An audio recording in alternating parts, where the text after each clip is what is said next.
ท่านผู้เจริญในธรรมทั้งหลายธรรมวินัยจากพระโอษฐ์ธรรมะเพื่อความพ้นทุกข์บรรยายโดยพระอาจารย์คึกฤทธิ์โสธิพโลวัดนาป่าพงพอมันเนิ่นนานมามันก็เลยคิดว่าศาสนาเป็นเรื่องพิธีกรรมหรือว่าอะไรหรือเป็นหลักที่ทำให้ปกครองคนง่ายมันจะได้มีสิ่งยึดเหนี่ยวเดียวกันอะไรมันก็หลากหลายความเห็นออกไปเรื่อยๆซึ่งกลายเป็นเขาไม่รู้เลยว่าคนคิดคนแรกเนี่ยเพื่ออะไรนะหลุดออกไปคนละเรื่องแล้วนะพอเข้าไปถึงจุดมุ่งหมายของคนแรกที่เข้ามาคิดค้นเรื่องนี้ก็คือท่านต้องการเอาชนะความตายแค่นั้นเองประเด็นแค่นั้นเองทำยังไงไม่ต้องตายนะซึ่งดีไหมดีนะถ้าเราไม่ตายได้ก็ดี แต่ทีนี้ไอ้การที่เราไม่ตายเนี่ยมันไม่ใช่จะให้ไอ้ของที่มันต้องแก่เจ็บตายเราไม่ตายแต่มันหมายถึงการที่เราจะต้องวาง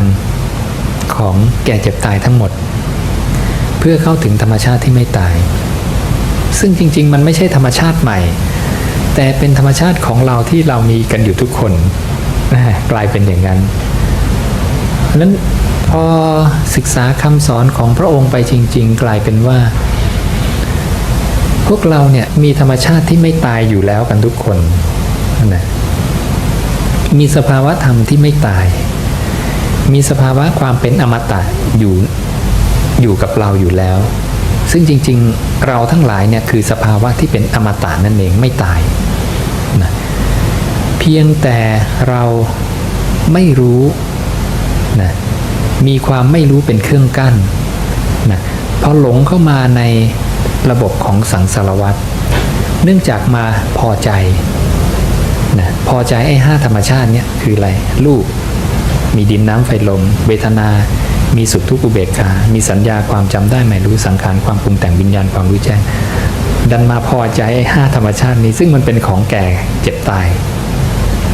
เราก็เลยต้องเกิดแก่เจ็บตายไปกับไอ้5ธรรมชาตินี้ซึ่งจริงๆเราเนี่ยเป็นธรรมชาติที่ไม่ตายนะเพราะฉะนั้นในขณะที่เราเข้ามาหลงยึด5ธรรมชาติเนี่ยผู้เจ้าจึงเรียกผู้นี้ว่าสัตว์สัตว์จึงหมายถึงผู้ที่ยังหลงติดข้องอยู่ในขันธ์ทั้ง5นะซึ่งจริงๆเราเนี่ยคือวิมุตติคือวิมุตติยันทัสนะนะคืออมตะธรรมคือความไม่ตายพระเจ้าจึงบอกหลายๆครั้งว่าเอ้ยเธอเข้าใจผิดพวกเราเข้าใจผิดนะพระเจ้าต้องการให้พวกเรากลับไปสู่สภาวะเดิมของเราเองเท่านั้นเองแล้วก็วางความยึดมั่นในของที่ไม่ใช่ของเราท่านจึงบอกเสมอว่านั่นไม่ใช่ของเรานั่นไม่ใช่เป็นเรานั่นไม่ใช่ตัวตนของเราอย่างนี้ซึ่งมันไม่ใช่เราจริงๆทีนี้จะหาอุบายอะไรที่ชี้ให้เห็นว่ามันไม่ใช่ของเราก็คือมันแปรเปลี่ยนไปเองตามเหตุปัจจัยของมันซึ่งไม่มีใครคุมได้ไม่มีใครจะคุมไม่ให้ฟันหลุดร่วงผมหงอกขาวหนังเหี่ยวย่นหรือไม่ต้องเจ็บป่วย หรือไม่ต้องเดินไปสู่ความแตกดับไม่มีใครต้านทานธรรมชาติตรงนี้ได้พรหมก็ตามเทวดาก็ตามมนุษย์ก็ตามนรกกำเนิดเดรัจฉานเปรตวิสัยไม่มีใครต้านทานตรงนี้ได้เลยนั้นเวลาพระเจ้าพอมาตรัสรู้แล้วนะแล้วมาประกาศธรรมะเนี่ยนะปรากฏว่าพวกพรหมเทวดานี่ห่อเหี่ยวใจกันหมดเลยเขาคิดว่าเรานึกว่าเราเป็นผู้เที่ยงแท้เพราะอายุมันยืนยาวมาหลายแสนปีนะกลับกลายเป็นผู้ไม่เที่ยงแท้ซะแล้วนะเพราะนั้น เขาก็จะเริ่มสังเกตแล้วว่าเทวดาก็ตายได้เนาะนั้นเทวดาตายมีอาการยังไงนะพระเจ้าบอกเสื้อผ้าพรจะเศร้าหมองนะผิวพรรณก็เริ่มเศร้าหมองเหงื่อออกจากรักแร้นะพวกเสนาสนะดอกไม้นะทิพย์วิมานก็เริ่มเศร้าหมองแล้วเทวดาก็จะรู้ตัวว่าเขาจะต้องตายแล้วนะเพราะฉะนั้นอิทธิปาฏิหาริย์คุณวิเศษที่เขามีช่วยเขารอดตายได้ไหมไม่ได้เลยนะเราเห็นเขามีคุณวิเศษหน้าแปลกประหลาดนะหน้าเคารพบูชานะซึ่งจริงๆเราก็เคยเป็นอย่างเขามาเราก็เคยมี อิทธิปาฏิหาริย์ทุกคนเคยเกิดมาเป็นทั้งพรหมทั้งเทวดาทั้งเดรัจฉานทั้งจีปาถะเลยพระเจ้าบอกเธอเคยเกิดเป็นพ่อเป็นแม่เป็นพี่หญิงน้องหญิงพี่ชายน้องชายนะเคยเป็นคนรวยมาแล้วมหาศาลเธอก็เคยเกิดเป็นคนรวยมาแล้วตลอดกาลยาวนานคนจนก็เป็นมาแล้วตลอดกาลยาวนานคนพิการก็เป็นมาแล้วตลอดกาลยาวนานเธอเคยเกิดเป็นเดรัจฉานแล้วถูกเขาฆ่าตัดคอเลือดที่ไหลออกจากคอเธอในสังสารวัฏเนี่ยมากกว่าน้ำในมหาสมุทรทั้งสี่น้ำตาที่เธอเคยร้องไห้ก็มากกว่าน้ำในมหาสมุทรทั้งสี่สังสารวัฏเนี่ยยาวไกลมากเราเกิดตายมานับพบนับชาติไม่ถ้วนนะ นั้นเมื่อพระเจ้ามารู้ความจริงตรงนี้ก็เลยเปิดเผยจำแนกแจกแจงให้เพื่อให้สัตว์ทั้งหลายเนี่ยได้เห็นความจริงแล้วก็ได้เห็นโทษในการเวียนว่ายอยู่ในสังสารวัฏเพราะความไม่รู้ท่านก็เลยมาชี้ความรู้ให้ใหม่ว่าเอ้ยจริงๆแล้วนะความจริงมันคืออะไรอย่างนี้นั้นจริงๆแล้วเราปฏิบัติไปเพื่อกลับไปสู่สภาวะเดิมของเราเองนะโดยวางสภาวะที่ไม่ใช่ของเราไปซึ่งมันอาจจะเป็นเรื่องที่ดูแล้วมันเกินจินตนาการสำหรับคนที่ยังไม่เคยศึกษาพุทธศาสนาในรายละเอียดนะเหมือนอาตมาสมัยเป็นนักเรียนชั้นประถมเวลาได้ยินใครพูดเรื่องความไม่ตายไอ้นี่บ้าแล้วใครจะไม่ตายบางคนตายกันทั้งนั้นน่ะนะแต่กลายเป็นว่ามันมีคนคิดเรื่องความไม่ตายก็คือผู้เจ้าเรานี่เองมันก็จะเหมือนกับสมัยพวกเราทั้งหลายที่ยังเป็นเด็กอยู่นะที่แต่ก่อนถ้าใครพูดเรื่องไปดวงจันทร์แล้วไอ้นี่บ้าแล้วไม่มีใครเขาออกนอกโลกได้หรอกนะแต่ปรากฏว่าพอออกไปดวงจันทร์ได้มีคน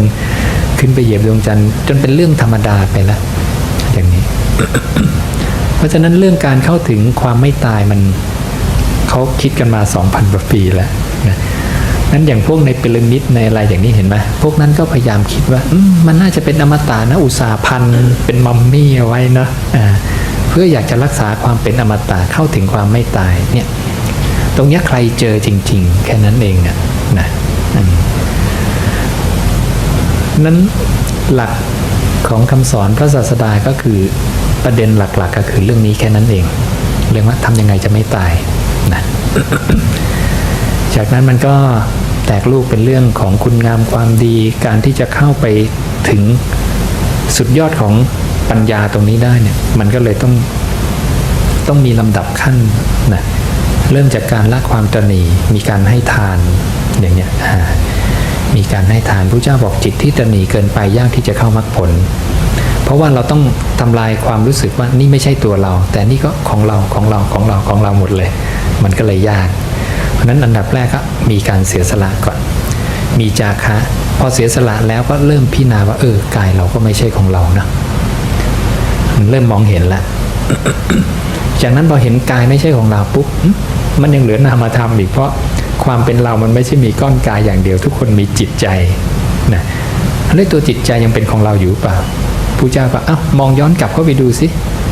จิตใจมีเกิดดับไหมมีเกิดดับอีกถ้ามีเกิดดับก็ไม่ต่างกับร่างกายสิ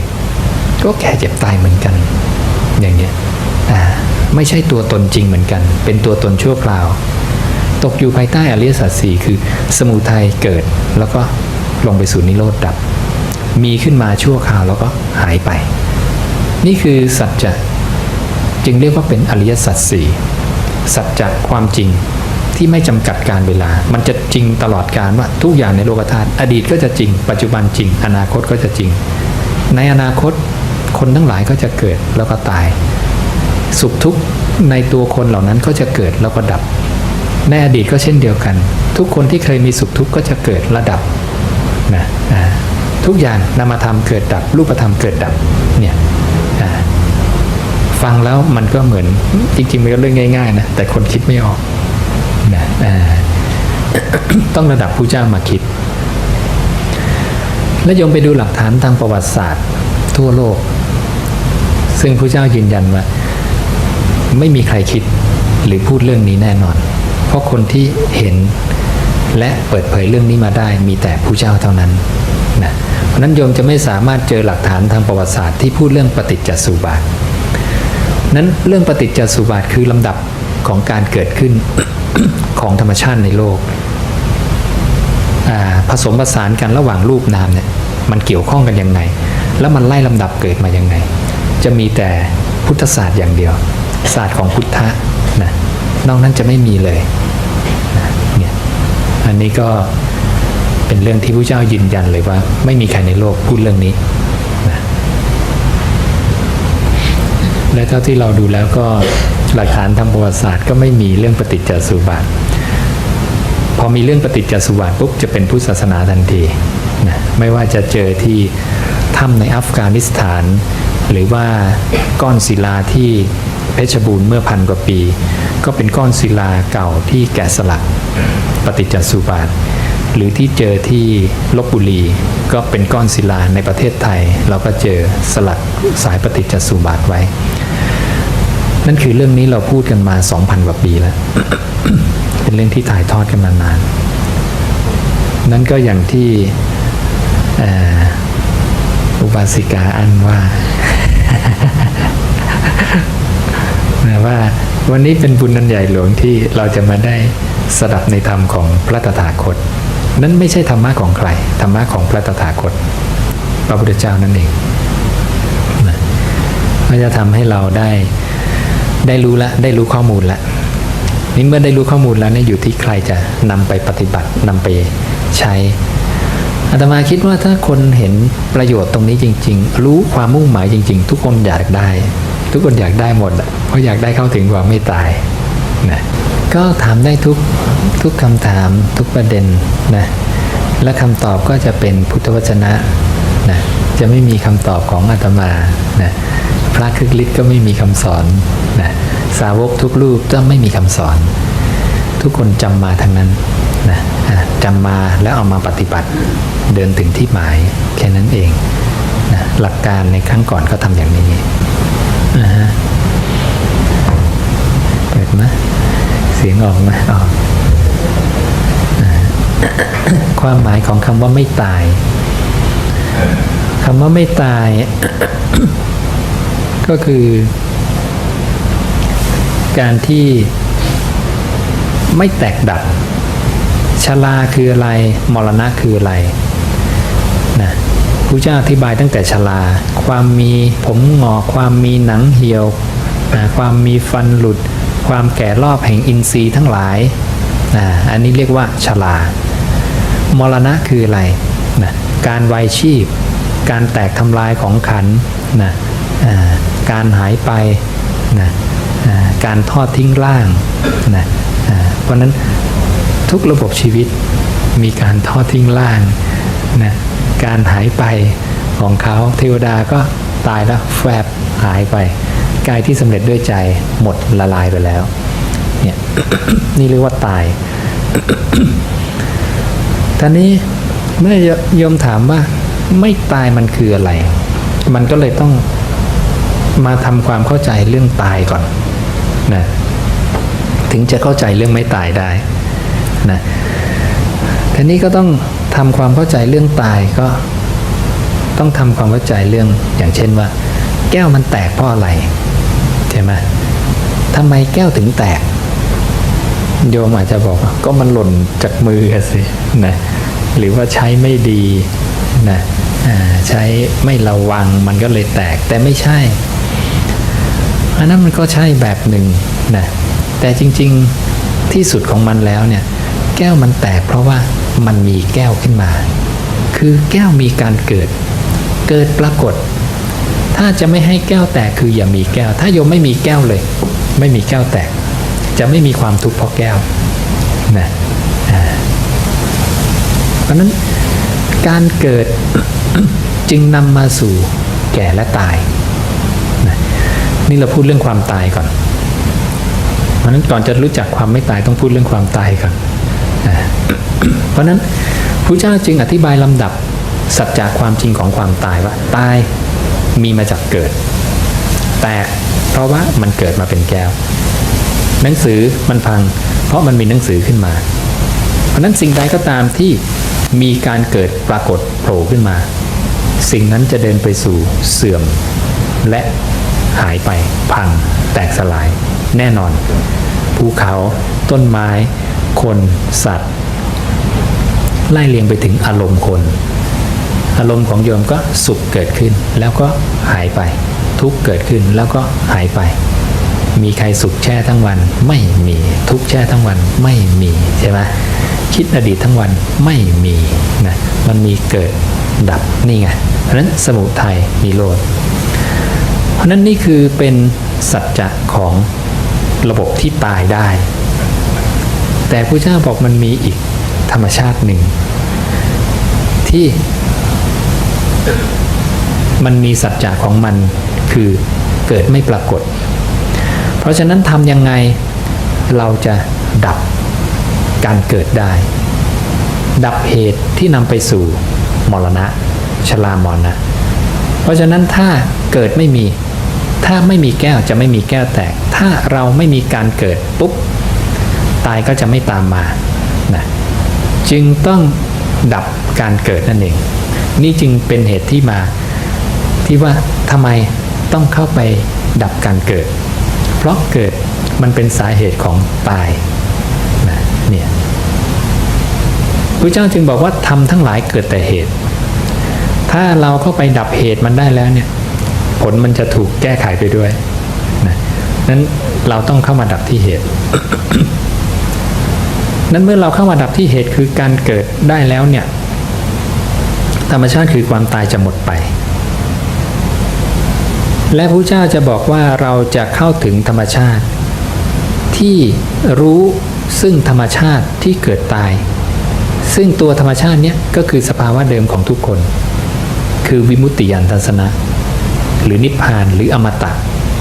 นะซึ่งธรรมชาตินี้คุณสมบัติของมันคือไม่ปรากฏมีการเกิดนะพระเจ้าเรียกมันว่าณอุปาโทปัญญายติไม่ปรากฏมีการเกิดนะคุณสมบัติของมันอย่างที่สองคือณวโยปัญญายติไม่ปรากฏมีการเสื่อมเมื่อไม่เกิดแล้วเสื่อมมีไม่ได้นะนั้นอาตมาถึงบอกโยมต้องเข้าใจสิ่งที่มีการเกิดก่อนเมื่อเกิดแล้วนะอุปาโทปัญญายติเมื่อเกิดมาแล้วเรียกว่าเกิดปรากฏมันจะมีวโยตามมาด้วยคือเสื่อมเพราะฉะนั้นเมื่อเป็นแก้วมาแล้วจะมีแก้วบินแก้วล้าวนะและที่สุดแก้วก็จะแตกนะไม่วันใดก็วันหนึ่งพันปีหมื่นปีแสนปีตั้งไว้เฉยๆในที่สุดมันก็พังแน่นอนนะโขดหินอยู่ชายทะเล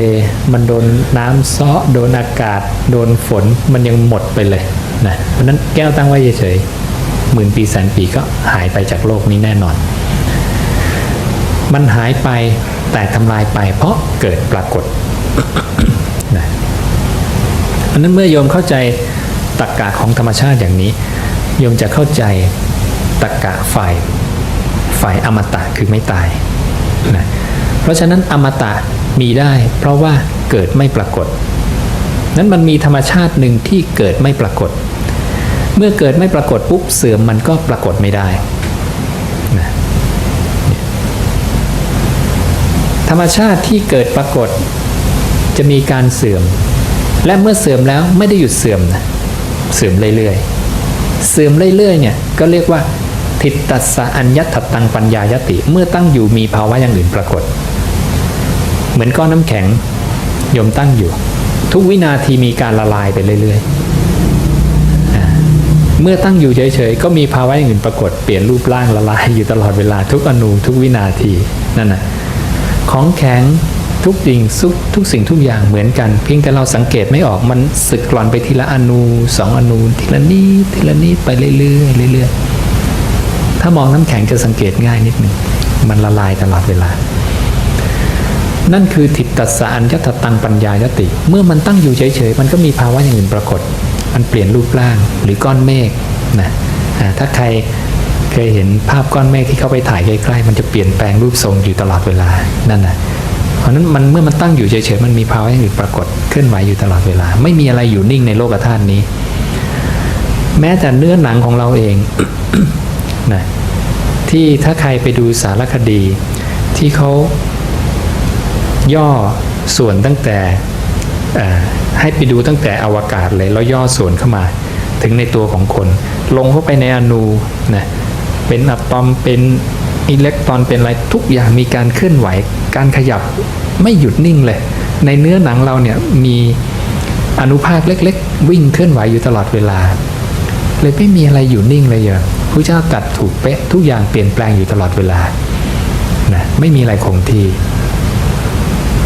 แม้แต่ระบบที่ใหญ่ที่สุดกาแล็กซี่ใหญ่โตมหาศาลกาแล็กซี่เคลื่อนไหวตลอดนอกจากหมุนรอบตัวเองแล้วก็ยังหมุนรอบระบบของกาแล็กซี่ด้วยกันเอง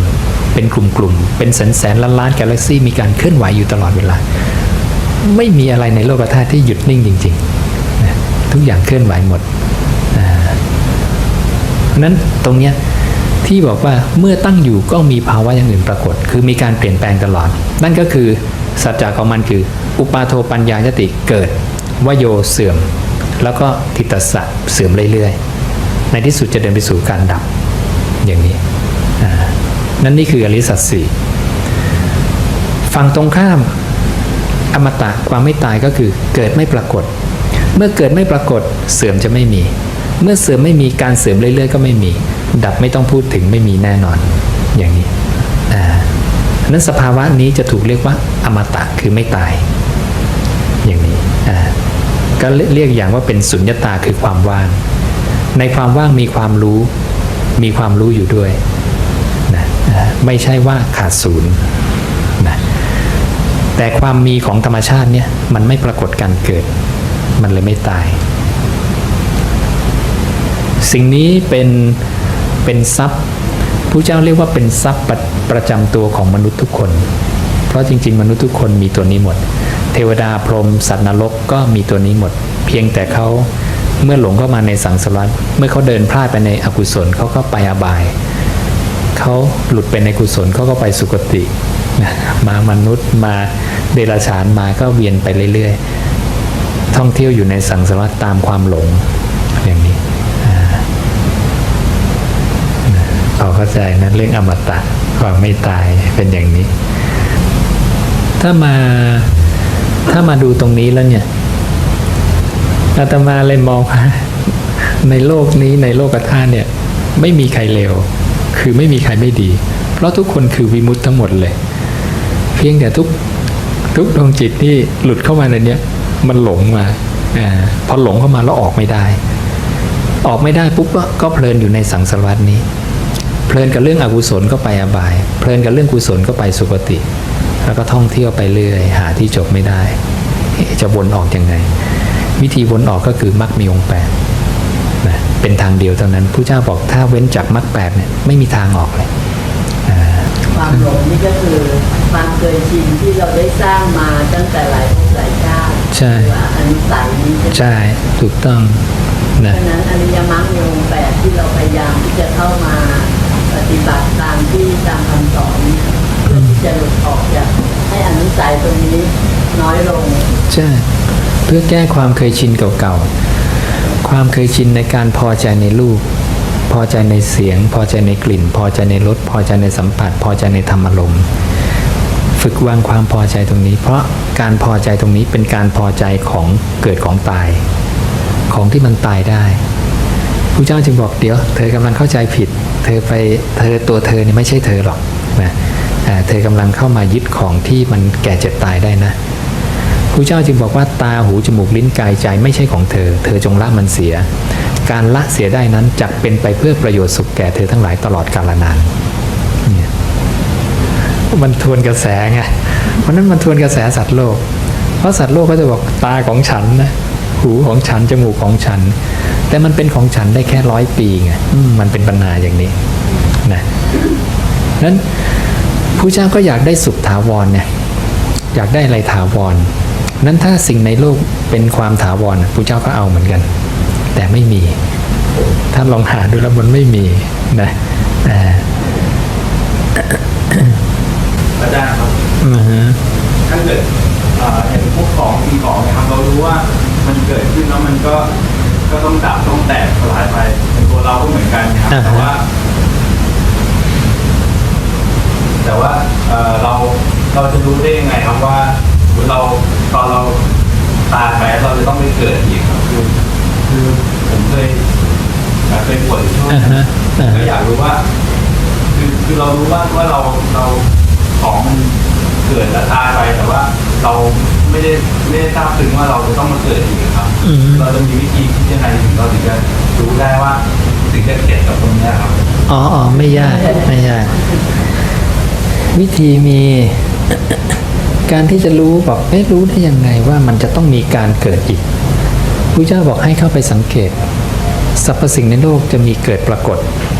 เพราะฉะนั้นพระเจ้าจึงบอกว่าใครสังเกตเห็นสมุทัยเรื่อยๆมิจฉาทิฏฐิเกี่ยวกับความขาดศูนย์เนี่ยจะหมดไปนะนั้นเราต้องหมั่นสังเกตสมุทัยของอะไรบ้างรถยนต์เกิดไหมเกิดนะต้นไม้เกิดไหมเกิดนะสังเกตสิ่งในโลกดิเดี๋ยวโผล่มาแล้วเดี๋ยวโผล่มาแล้วเดี๋ยวมนุษย์โผล่เดี๋ยวสัตว์โผล่นะไล่มาจนถึงนามธรรมในจิตเดี๋ยวสุขโผล่มาแล้วสุขหายไปเอาทุกข์โผล่มาแล้วทุกข์หายไปเอาเดี๋ยวอดีตความคิดอดีตโผล่ขึ้นมาแล้วมีการโผล่ขึ้นมาผุดขึ้นตลอดเวลาเลยนี่แหละสมุทัยใครมาตามเห็นสมุทัยเรื่อยๆอุจเฉททิฏฐิความเห็นว่าทุกอย่างขาดศูนย์ไม่มีอะไรตายแล้วจบกันมันจะหมดไปเพราะเขาจะเห็นสัจจะความจริงของโลกว่าในโลกเนี่ยเกิดมันปรากฏตลอดเวลาเลยและในขณะเดียวกันถ้าบุคคลใดมาตามเห็นความดับคือนิโรธ เขาก็จะรู้ว่าสิ่งที่มันโผล่ขึ้นมาเนี่ยมันอยู่ชั่วคราวแค่นั้นนะภูเขาก็ชั่วคราวยุงก็ชั่วคราวมนุษย์ก็ชั่วคราวโผล่มาแล้วก็จะหายไปใครตามเห็นความดับสัสตทิฏฐิความเห็นว่าเป็นตัวตนแน่นอนถาวรนะเที่ยงแท้จะหมดไปนะเพราะฉะนั้นพวกพรหมพวกเทวดาทั้งหลายต้องมาตามเห็นความดับเพราะอายุเขายืนนะนั้นนี่คือ2จุดที่มนุษย์ต้องเข้าไปตามรู้ตามเห็นจึงจะแก้มิจฉาทิฏฐิอย่างนี้ได้นั้นพระเจ้าจึงบอกกับพระมหากัจจานะว่ากัจจานะส่วนสุดทั้งสองโดยมากของสัตว์โลกเนี่ยคือส่วนสุดว่าอัตถิตาคือความมีและส่วนสุดว่านัตถิตาคือความไม่มีนะนั้นคนจะคิดว่าทุกอย่างมีแน่นอนถาวรเที่ยงแท้นี่ฝั่งหนึ่งอีกฝั่งหนึ่งก็บอกขาดศูนย์ไม่มีอะไรตายแล้วจบกันไม่มีการเกิดใหม่เพราะเขาไม่ได้สังเกตสมุทัยและเขาไม่ได้สังเกตนิโรธนะสุดตรงของความเห็นเหล่านี้จึงเกิดขึ้นเห็นนะนี่วิธีแก้นะแปลว่าเราต้องเชื่อในภพชาติก่อนไม่ได้ต้องเชื่อในภพชาติเราจะต้องเป็นผู้เข้าไปสังเกตภพชาติว่าภพคืออะไรภพคือสถานที่เกิดชาติคือการเกิดนั้นพระเจ้าอุปมาเรื่องภพหมายถึงอะไรวิญญาณเปรียบเหมือนเมล็ดพืชภพเปรียบเหมือนผืนนาวิญญาณเป็นผู้รู้นะอารมณ์เนี่ยเป็นสิ่งที่ถูกรู้โดยผู้รู้จิตจะเข้าไปรับรู้อารมณ์ปั๊บตั้งอยู่สักพักดับไปเข้าไปรับรู้อารมณ์ใหม่ปั๊บตั้งอยู่สักพักดับไปนี่ไงนั้นจิตจะเข้าไปตั้งอาศัยในอารมณ์ต่างๆอยู่ตลอดเวลาเลยเนี่ยนี่คือการเข้าไปสังเกตระบบของธรรมชาติว่าเกิดปรากฏอย่างนี้นะนั้นการที่จิตเข้าไปรับรู้ลมปั๊บครั้งแรกเนี่ยผู้เจ้าเรียกภพหมายถึงสถานที่เกิดมันมีที่ตั้งอาศัยแล้วเปรียบเหมือนเมล็ดพืชตกลงไปในผืนนาปั๊บเมล็ดพืชมีที่ตั้งอาศัยพร้อมที่จะงอกแล้วนะงอกได้เพราะอะไรเพราะน้ำเปรียบเหมือนนันทิราคะเพลินและพอใจเมื่อมีน้ำลดเมล็ดพืชจะงอกขึ้นมานะจิตเข้าไปรับรู้อารมณ์ปั๊บสถานที่เกิดมีแล้วถ้าเรารู้อารมณ์ต่อไปเรียกว่าชาติวิญญาณเจริญงอกงามไพบูลย์ในอารมณ์นี้ละแล้วก็จะจบด้วยชรามรณะชาติเป็นเหตุให้แก่และตายอย่างนี้นี่คือระบบที่เราต้องเข้าไปสังเกตเราต้องเชื่อว่าถ้าเราตายเราต้องกลับเกิดเป็นอะไรอย่างก็ไม่ใช่ว่าจะต้องเชื่อ จะต้องเข้าไปหมั่นสังเกต แล้วความเชื่อจะตามมาเองเพราะนั้นถ้าใครสังเกตระบบของจิตบ่อยๆบ่อยๆสังเกตทุกวันมันก็จะชัดเจนเองว่าอ๋อระบบธรรมชาตินี่มันทำงานอย่างนี้ปั๊บเราจะเห็นเลยพระเจ้าจึงบอกพระโสดาบันจะเห็นอะไรเห็นว่าวิญญาณเนี่ยจะวนอยู่ในสี่ธรรมธาตุเนี่ยถ้ามันไม่รู้ที่กายเรามันก็จะไปคิดเรื่องอดีตบางทีมันก็ไปคิดเรื่องปรุงแต่งไปในอนาคตบางทีมันก็ไปรู้สุขทุกข์บางทีมันก็วิ่งกลับมาที่กายนี่พระโสดาบันนะคือคนที่เข้าไปเห็นสัจจะของธรรมชาติสังเกตนั่นเองเข้าไปสังเกตเรียกว่าธรรมชาตินี้ทนเพ่งโดยประมาณอันยิ่งของบุคคลใดบุคคลนั้นชื่อว่าธรรมานุสาลีเป็นโสดาปัตติมรรคพระอริยบุคคลขั้นต้นเห็นนะนั้นไม่ได้ศรัทธามาก่อนก็คือเข้าไปสังเกตเลยสังเกตปุ๊บโอ้เห็นความจริงอย่างเนี้ยโยมนั่งอยู่บ้านสังเกตเรื่อยๆเห็นเมฆมาปุ๊บอย่างนี้ฝนตกแน่นอนนะพอเห็นทุกวันปุ๊บสังเกตความรู้เกิดขึ้นโยมลองดูพวกที่อยู่ในทะเลทรายพวกอียิปต์อะไรที่เขาทำแผนที่ดวงดาวเขานั่งสังเกตดวงดาวทุกวันกลายเป็นแผนที่ดวงดาวในปัจจุบันนี้มีกล้องโทรทัศน์ออกไปก็ตรงจริงตามนั้นเพราะนี่นั่งเฝ้าสังเกตทุกคืนดวงดาวมันไปอย่างกลุ่มนี้อยู่ด้วยกันก็ทำแผนที่ดวงดาวมาได้ตั้งเป็นพันปีแล้วไม่มีอุปกรณ์อะไรเลยเฝ้าสังเกตหลักการเดียวกันครูเจ้าให้เข้าเฝ้าสังเกตจิตตัวเองว่าจิตมันทำงานยังไงเนี่ยศรัทธาจะตามมาเองเข้าใจไหมนั้นภายใต้ความรู้และข้อมูลที่หลากหลายในโลกเนี่ยไม่มีใครทำปริญญาได้ทุกใบในโลกนะศาสตร์ในโลกมีเต็มเลยโอ้โหปริญญาไม่รู้กี่สาขายมเรียนไม่จบนะในชีวิต100 ปีนี่พระเจ้าจึงมาจำแนกก่อนความรู้อะไรที่เร่งด่วนอันดับแรกของชีวิตที่เกิดมาคือต้องรู้ว่าไม่ตายทำยังไงอริยสัจสี่นั้นพระเจ้าจึงบอกว่าความรู้นี่เป็นเรื่องที่เร่งด่วนยิ่งกว่าการดับไฟที่ไหม้ผมบนศีรษะ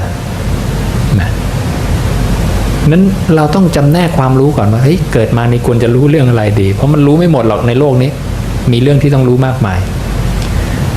พระเจ้าจึงแยกแยะให้อริยสัจสี่เป็นเรื่องที่ต้องรู้ก่อนอันดับแรกของชีวิตเหตุผลเพราะว่ามนุษย์เป็นผู้ที่รู้มีปัญญารู้ธรรมะตรงนี้ได้ไงไม่งั้นการเกิดของเรามันจะสูญเปล่าเพราะพระเจ้าเห็นแล้วว่าการที่จะได้อัตภาพเป็นมนุษย์นั้นมันยากมากนะพระองค์อุปมาความยากของการเกิดเป็นมนุษย์ว่าเปรียบเหมือนน้ำท่วมผืนโลกใบนี้ทั้งใบเนี่ยอันกว้างใหญ่เนี่ยนะมีน้ำท่วมถึงกันหมดมีบุรุษคนหนึ่งหย่อนแอกไม้ไผ่ซึ่งมีรูเดียวลงในน้ำนั้นลมก็พัดไปทิศเหนือใต้ออกตกนะพัดแอกไม้ไผ่เนี่ยไปเหนือใต้ออกตกในน้ำมีเต่าตาบอด100 ปีโผล่ขึ้นมาหายใจทีหนึ่งพระเจ้าบอกเป็นการง่ายไหมที่เต่าตาบอด100 ปีเต่าตาบอดด้วยนะละ100 ปีโผล่ขึ้นมาหายใจทีจะเจอแอกไม้ไผ่นี้แล้วยืดคอเข้าไปในรูไม้ไผ่ซึ่งมีรูเดียวในน้ำนั้นสาวกโอ้โหยากมากพระเจ้าบอกนั่นแหละความยากในการที่เราจะได้อัตภาพมาเป็นมนุษย์เพราะนั้นพระองค์จึงบอกโอ้โหเรากว่าจะเกิดเป็นมนุษย์นี่สุดแสนสาหัสเลยยากมากนั้นเกิดมาแล้วเนี่ยต้องคัดแยกดีๆว่าชีวิตแค่100 ปีเนี่ยเองต้องรู้อะไรใช่ไหมเจ้าต้องรู้อะไรเจ้าต้องรู้นี้ก่อนนะเพราะเจ้ามีชีวิตอยู่แป๊บเดียวเหมือนหยาดน้ำเนี่ยฟึ๊บนั้นถ้าชีวิตเรา100 ปีเนี่ยเทียบกับจักรวาลเนี่ยซึ่งดวงดาวมันมีอายุยาวเป็นล้านปีเนี่ยเรามันขี้ผงขี้ฝุ่นของจักรวาลมันนิดเดียวแค่นั้นน่ะนะแป๊บเดียวน้อยมากก็เลยต้องคัดแยกก่อนจะไปรู้อะไรอริยสัจสี่จึงเป็นเรื่องที่จำเป็นที่สุดก่อนอย่างอื่นตามมาทีหลังได้นะมีทรงอุปมาอย่างนี้พูดเรื่องความไม่ตายมันเหมือนเพ้อเจ้อเหมือนบ้าอะไรมาพูดเรื่องความไม่ตายหรือมองไปเป็นอะไรที่มันลึกเกินไป เหตุที่พระมองอย่างนั้นเพราะพระไม่ได้ศึกษา เมื่อไม่ศึกษาเดี๋ยวถูกต้อนถามแล้วงงตอบไม่ได้นะนั้นถ้าพระได้ศึกษาคำพระศาสดาจริงๆรู้ที่มาที่ไปเหตุผลลำดับการอะไรปุ๊บจะกล้าสอน เพราะเราต้องถูกถามแน่นอนว่าอยู่ๆมาพูดเรื่องไม่ตายบ้าป่ะมันไม่ตายได้ไงอะไรคืออะไรนะเมื่อถูกถามต้องตอบได้ และเอาคำตอบของใครของพระเจ้ามาตอบนะอย่างเนี้ยว่าพระเจ้าให้เหตุผลอะไร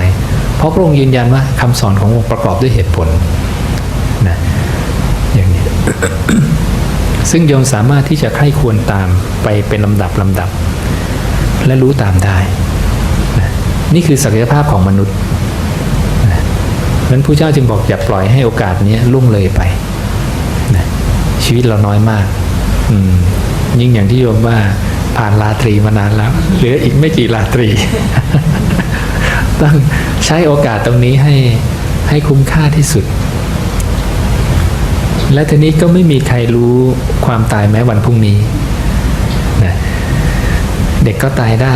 ผู้ใหญ่ก็ตายได้อย่างนี้คุยเรื่องความตายต้องคุยเป็นเรื่องปกตินะใครไม่เคยคุยเรื่องความตายจะมาไอ้นี่พูดเลิกไม่ดีแล้วมาพูดเรื่องตายนะมันจะเสียวไงพูดเรื่องตายเป็นลางว่ะอะไรอย่างเงี้ยนะแต่ก่อนความรู้สึกเราก็เป็นอย่างนั้นนะอย่ามาพูดเรื่องตายกำลังไปเที่ยวกันไม่ดีเลิกไม่ดีลางไม่ดีนะนี่ก็เป็นปกติธรรมดาและเมื่อเราเคยชินกับตรงนี้จะเห็นความเป็นธรรมดาสุดท้ายก็ขออนุโมทนากับพวกเราทุกคนที่ได้มาทำบุญถวายทานมาสั่งสมสุตตะในคำของตถาคตมากระทำกิจเนื่องด้วยการฟังกระทำกิจเนื่องด้วยความเป็นผู้สูตรแทงตลอดอย่างดีด้วยทิฏฐิก็ขอให้เป็นเหตุเป็นปัจจัยพวกเราได้รับอานิสงส์ตามที่พระศาสดาได้ทรงบัญญัติไว้แล้วทุกประการรวมทั้งผู้ที่รับชมรับฟังอยู่ทางบ้านและทุกๆสถานที่ทั้งในประเทศและต่างประเทศและได้ดวงตาเห็นธรรมสำเร็จมรรคผลนิพพานในอนาคตการนั้นใกล้โดยทั่วกันทุกท่านทุกคนเถิดอย่าลืมกดไลค์กดติดตามเพื่อร่วมกันเผยแผ่พุทธวจนะอนุโมทนา